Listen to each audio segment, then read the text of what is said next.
നമസ്കാരം, എല്ലാവർക്കും പ്രവാസി മലയാളിയിലേക്ക് സ്വാഗതം. പ്രവാസികൾക്ക് ഇനി വീട്ടിലേക്കുള്ള സാധനങ്ങൾ വിലക്കുറവിൽ വാങ്ങാം.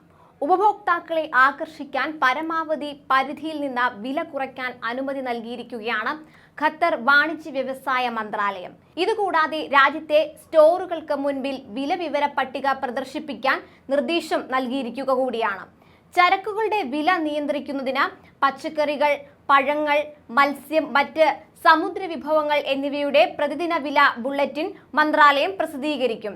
പഴങ്ങൾ, പച്ചക്കറികൾ, മത്സ്യം എന്നിവയുടെ പ്രതിദിന വില ബുള്ളറ്റിൻ പ്രദർശിപ്പിക്കേണ്ടത് സ്റ്റോർ ഉടമയുടെ ഉത്തരവാദിത്തമാണെന്നും അറിയിപ്പിൽ പറയുന്നുണ്ട്.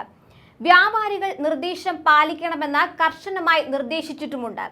ഇതുകൂടാതെ വിലക്കയറ്റത്തെക്കുറിച്ചുള്ള പരാതികൾ അന്വേഷിക്കാൻ ഉദ്യോഗസ്ഥർ മാർക്കറ്റുകളിൽ പതിവായി പരിശോധന നടത്താറുള്ളതിനാൽ വീഴ്ചകൾ ശ്രദ്ധിക്കപ്പെടുമെന്നും മന്ത്രാലയം ഓർമ്മപ്പെടുത്തിയിട്ടുണ്ട്. അതേസമയം സൗദിയിൽ രാജ്യത്തെ മുഴുവൻ ആരോഗ്യ സ്ഥാപനങ്ങളും ചികിത്സാ സേവനങ്ങൾക്കായി ഈടാക്കുന്ന ചെലവുകൾ ഔദ്യോഗിക വെബ്സൈറ്റുകൾ വഴി പരസ്യപ്പെടുത്തണമെന്ന് സൗദി ആരോഗ്യ മന്ത്രാലയവും വ്യക്തമാക്കുകയുണ്ടായി. ആരോഗ്യമന്ത്രി ഫഹദ് അൽ ജലാജിൽ അംഗീകരിച്ച ആരോഗ്യ സ്ഥാപന നിയമ ഭേദഗതിയിലാണ് ഇതുൾപ്പെടെയുള്ള നിർദ്ദേശങ്ങൾ നൽകിയിട്ടുള്ളത്.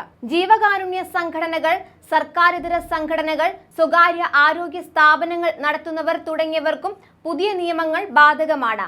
മെഡിക്കൽ സേവനങ്ങളുടെ ഫീസ് പരസ്യപ്പെടുത്തണം എന്നതിന് പുറമെ ആരോഗ്യ സ്ഥാപന നിയമവുമായി ബന്ധപ്പെട്ട എക്സിക്യൂട്ടീവ് ചട്ടങ്ങളിൽ സുപ്രധാനമായ മറ്റ് മാറ്റങ്ങളും പുതിയ ഭേദഗതിയിലൂടെ കൊണ്ടുവന്നിട്ടുണ്ടെന്നും അധികൃതർ വ്യക്തമാക്കി. ആരോഗ്യ സ്ഥാപനങ്ങളിലെ medical director, technical supervisor, managing director എന്നിവരുടെ യോഗ്യതകളുമായി ബന്ധപ്പെട്ട നിയമങ്ങളിലും മാറ്റം വരുത്തിയിട്ടുണ്ട്. മെഡിക്കൽ കോംപ്ലക്സുകളുടെ ലൈസൻസുമായി ബന്ധപ്പെട്ട നിബന്ധനകളിലും ഭേദഗതികൾ കൊണ്ടുവന്നു.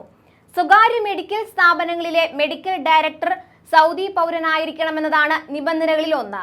സ്പെഷ്യലൈസ്ഡ് ഡെന്റൽ ആശുപത്രികളിൽ ഡെന്റിസ്റ്റിന് മെഡിക്കൽ ഡയറക്ടറുടെ ചുമതല വഹിക്കാം.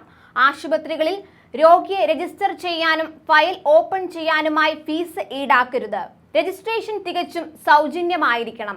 ആരോഗ്യ മന്ത്രാലയത്തിന്റെ അനുമതിയില്ലാതെ ആശുപത്രി സേവനങ്ങൾക്കായുള്ള നിരക്കുകളിൽ ഡിസ്കൗണ്ട് ഓഫറുകളോ മറ്റ് ആനുകൂല്യങ്ങളോ പ്രഖ്യാപിക്കരുതെന്നും പുതിയ ഭേദഗതിയിൽ ഉൾപ്പെടുത്തിയിട്ടുണ്ട്. മെഡിക്കൽ ക്ലിനിക്കിന്റെ ഉടമസ്ഥൻ സൗദി ഡോക്ടറായിരിക്കണമെന്നും പുതിയ നിയമ ഭേദഗതി അനുശാസിക്കുന്നു. ക്ലിനിക്കിലെ സേവനങ്ങളുമായി ബന്ധപ്പെട്ട സ്പെഷ്യലൈസേഷൻ ഉള്ള ഡോക്ടർമാരായിരിക്കണം. ക്ലിനിക്കിന്റെ മേൽനോട്ടത്തിനുള്ള പൂർണ്ണ ചുമതല ഇദ്ദേഹത്തിനായിരിക്കുമെന്നും പുതിയ ഭേദഗതി അനുശാസിക്കുന്നുണ്ട്. കൂടുതൽ പ്രവാസി വാർത്തകൾക്കായി ഈ ചാനൽ സബ്സ്ക്രൈബ് ചെയ്യുക.